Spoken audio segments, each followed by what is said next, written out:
Onko irtikin toi vetokoukku tuolla? Tai toi perä irti tuolla? Koska toi perävaunu on ihan paikallaan koko ajan. No, ne irrotti varmaan sen. Niin. Vähän niin kuin menee. Niin se menee 10 senttiä varmaan ees takaisin. Se ottaa pakki. Nyt eteen. Pakkia.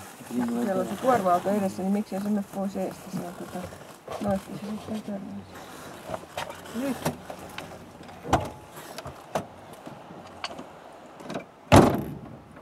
Pääsee siellä vähän enemmän kuin ennen. Joo. Ja siirtelee tuosta pohjasta tuota soraa toiselle puolelle renkaan.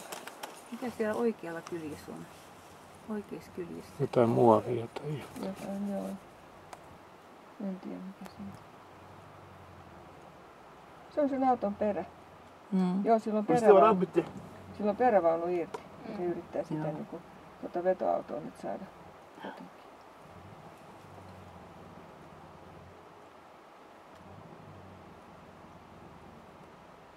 Kauhea tuo pakkaus. Joo.